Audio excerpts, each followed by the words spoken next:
Welcome to Learners Academy. I'm Mona Bhatia, and on this channel we give you elaborate explanation of the poems, and we also give you a lot of grammar activities. Go through them and try to solve them. Now, this is a poem which depicts the loneliness of a father who works very hard for the family, but he does not enjoy the love and bonding of the children. Let's start with the explanation of the poem, Father Returning Home. My father travels on the late evening train. So, in the first line, the poet is telling us that his father is a daily commuter of train. In the late evening, he is traveling back home after his day's work is over. Standing among silent commuter in the yellow light, suburbs slide past his unseeing eyes. So in these two lines, he's telling that a father is standing among other commuters, who and he's standing silently as they are tired after days hard work. The yellow light of the suburbs slide past his unseeing eyes means he is only looking at them without actually seeing. There is a transferred epithet here. The eyes are seeing, but his mind is elsewhere and is not registering anything. And this usually happens when your mind is elsewhere, preoccupied. We may be looking out of the window, but actually not seeing anything. Have you ever been through this situation or feeling? Yes, I often travel by metros and trains. So sometimes I'm just looking outside and, not registering what I'm seeing. My mind is elsewhere. So, you know why? Because maybe we are so much engrossed in some thoughts, and it happens like this, and it is furthermore a routine for us, and same thing goes for him also. And there is no will or desire to carry on any conversation with the fellow passengers. That this thing depicts that he is alienated. It depicts alienation between father and his surrounding. So the fourth line, his shirt and pants are soggy and his black raincoat stained with mud and his bag stuffed with books is falling apart.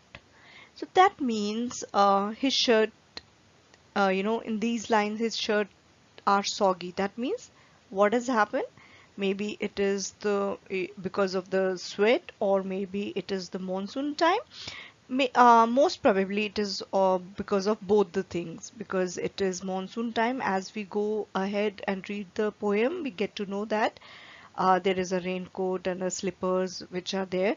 So we can make out that this is because of the rain also, and also because he's been working hard. He's in a train which is overcrowded and there is no fresh of breath of fresh air, so he's sweating. So in these lines, the poet is describing his clothes. His shirts and pants are soggy, means they are wet and soft. Wet maybe because of sweat, and soft because they are not crispy.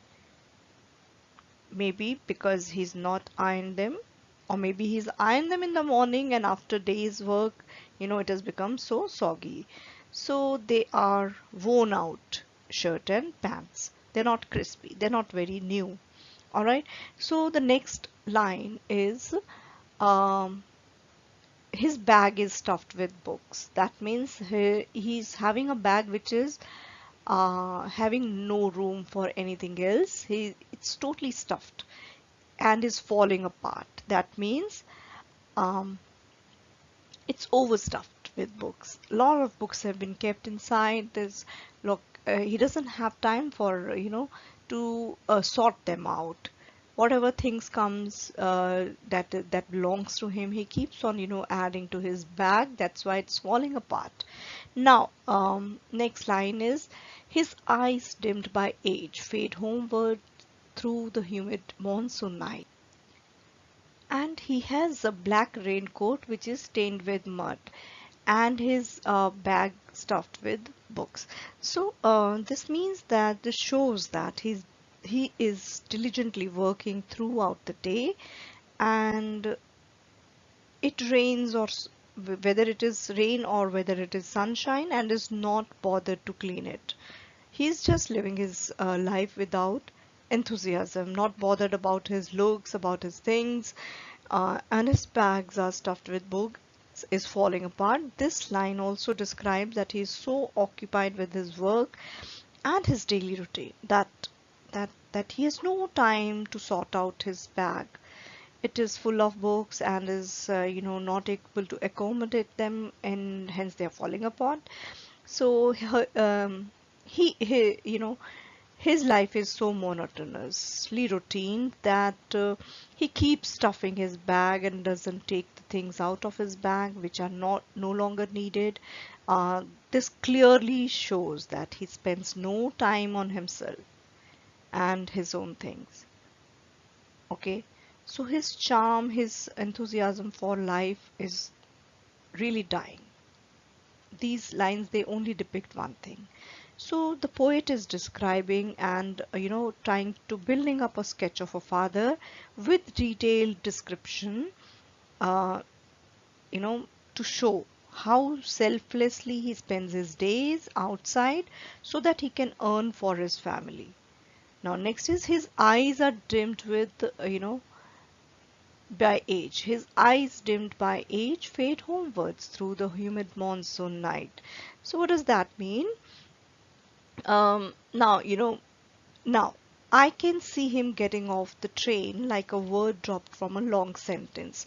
The father gets off the train like a word dropped from a long sentence. What does that mean? Means he's so unimportant figure in the crowd of train that when he gets down, it doesn't it doesn't make any difference to the fellow passengers, to the fellow commuters.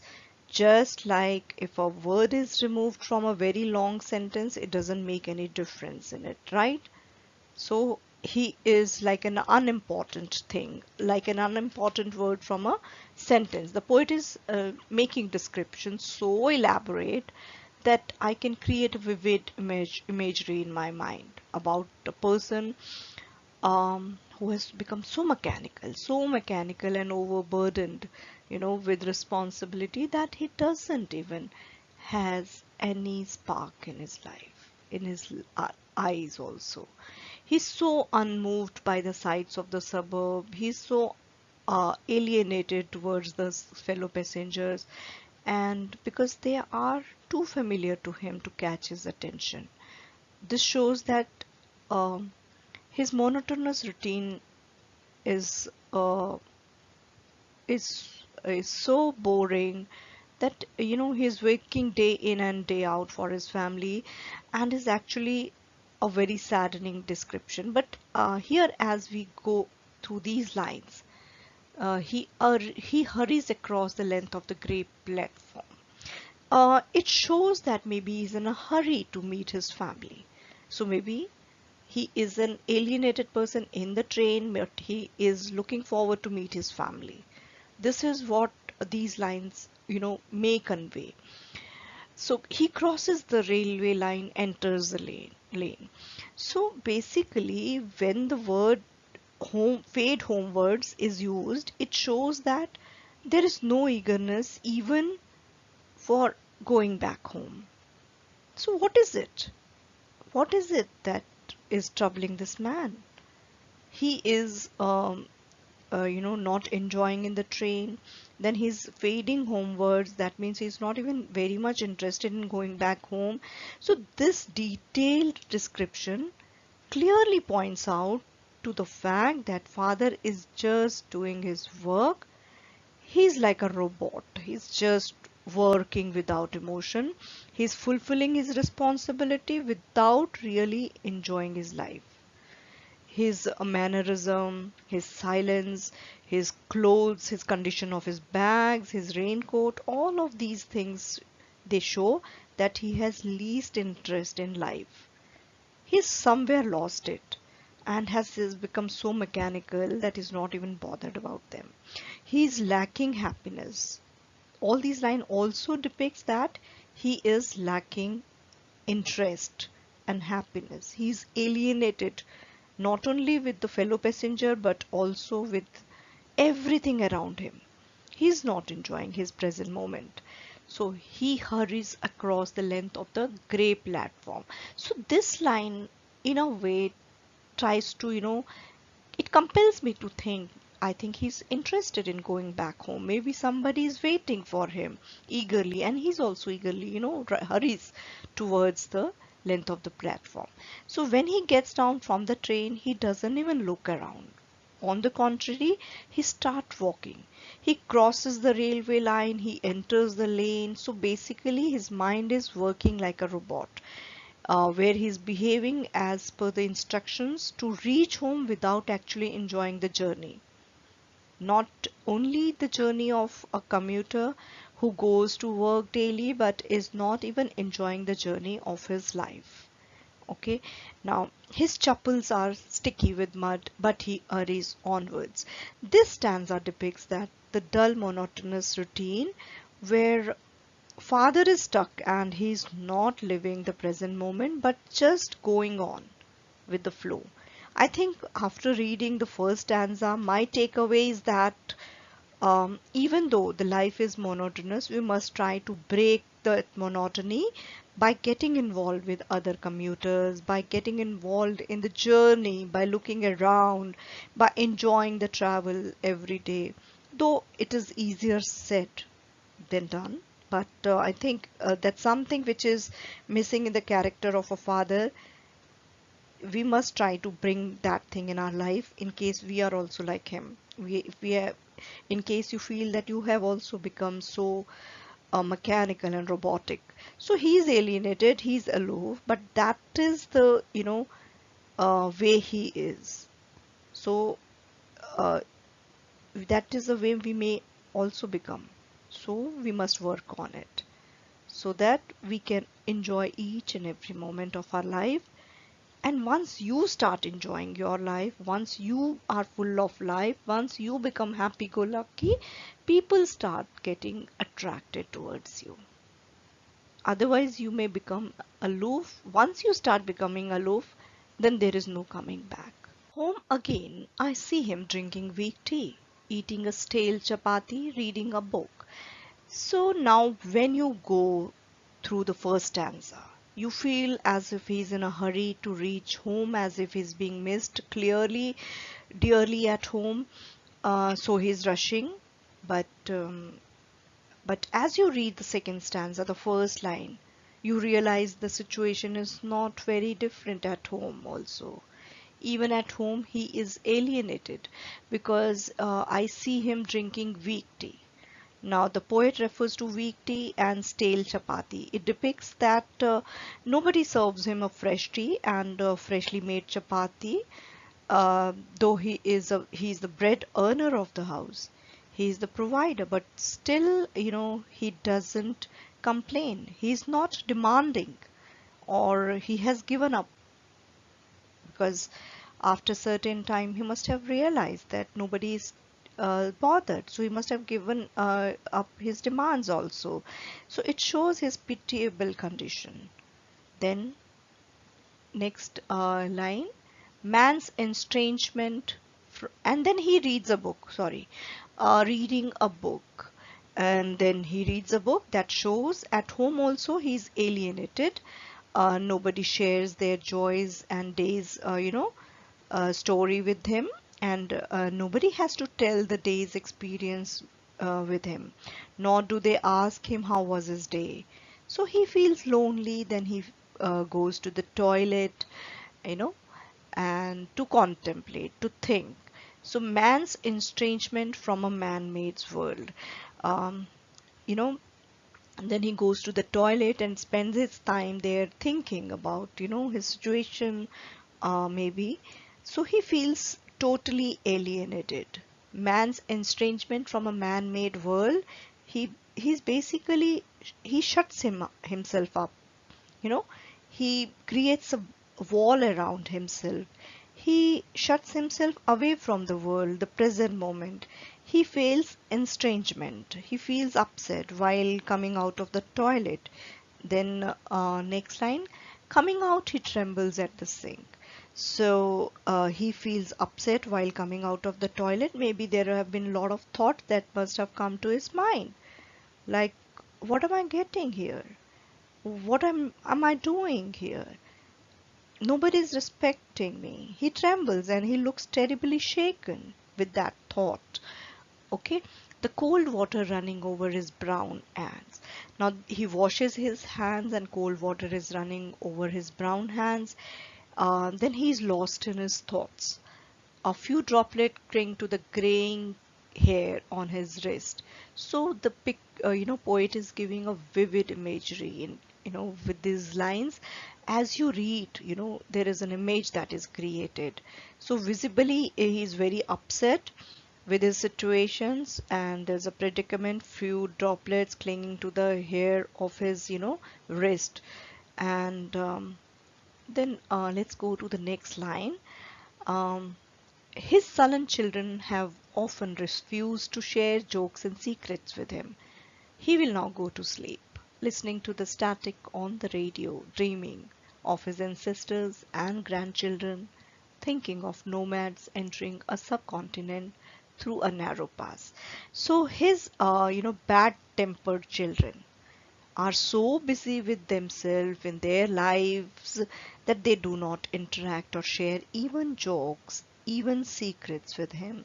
He's ignored basically. He's ignored by his own children for whom he's working hard, and these children are behaving so selfish and they show no concern for him and no gratitude to the person who is selflessly providing for their needs. Father wants to reach out to the children, but the word used by the poet, that children refuse to share jokes and secret, breaks my heart. Really, it is so touching. And then there is a helplessness in this character. Um, in this in his character, he's not demanding, but he's still, he's not demanding good food, he's not even complaining about weak tea, but he wants to share the joys of the children. Even there he's been, shunned. He feels miserable, and he will now go to sleep. So when he knows that he's not being welcomed by the kids, now he feels out of place in his own family, and there is a disconnect in the two generation. You can see clearly in these lines, but since the poet is able to see the hard work, and now you think, who is the poet? The poet is one among those children, one of his kids, one of his child. So the poet is able to see the hard work, alienation, and selfless love of his father. He also sees his sacrifice now. He must have written this poem after, not at that time when this situation was going on. Maybe all these thoughts were registering in his mind, and later on he had penned a poem.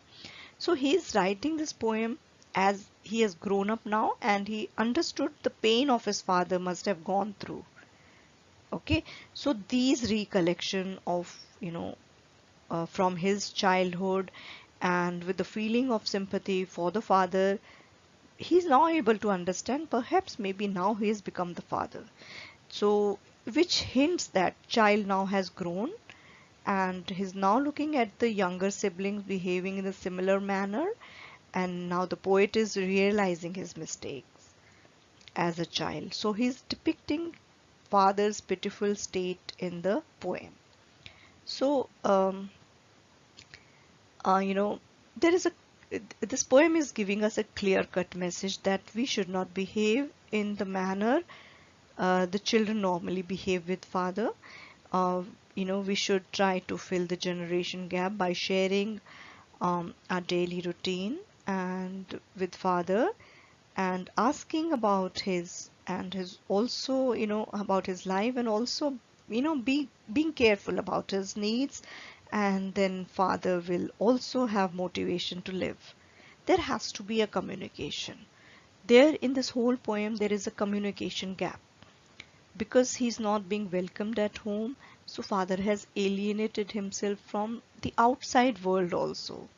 So his life is fully mechanical, and In case you don't want somebody to go in that situation where it's become totally mechanical, one should open the barriers of communication and, you know, try to involve those people in your talks. So whether in train or at home, it doesn't matter. If the person is happy in one place, he'll be happy in all the places.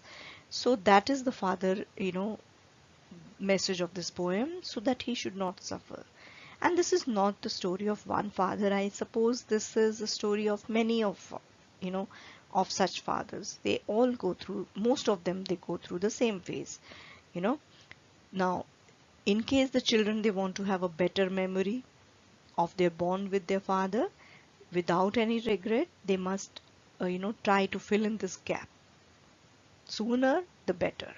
So because this is a cycle of life, the children will also go through the same challenge once they, uh, become parents, and they also go through the grind of the life. So we must fix the gap. That's very important message of this poem. So now, when I say he will now go to sleep, he will now go to this line. He will now go to sleep, listening to the static on the radio, dreaming of his ancestors and grandchildren, thinking of nomads entering a subcontinent through a narrow pass. So he is ignored by his kids. Now, what he will do, he will now alienate himself more and more, and he would now go to the past. He would listen to the radio, he would dream about his ancestors, and then from his sheer past, he will go to his future and he will dream about his grandchildren. So that means there is no good present moment in his life. Either he is living in past or he is living in future. So means he's either, and there is, and he's missing his present moment altogether. This is something, very, very um, important, that we should live in our present moment. That I don't blame that it's the all the fault of the kids. Maybe the father has become like that. Either he's living in future or he's living in um, past. And sometime in between he tries to connect with the children who are in present, but he's not able to now fix that gap. So the last line states that father is, thinking of himself as a nomad because of his endless journey as a commuter from home to office and then office to home. Just like a nomad is, detached, that they don't, make a stable relation with anyone. So they keep wandering here and there without attaching themselves with a society or a place. So is the case with father. That's all about the explanation of the poem. We'll see you in the next lecture, where I'll be covering the figures of speech of the same poem, Father Returning Home, by Dilip Chitre.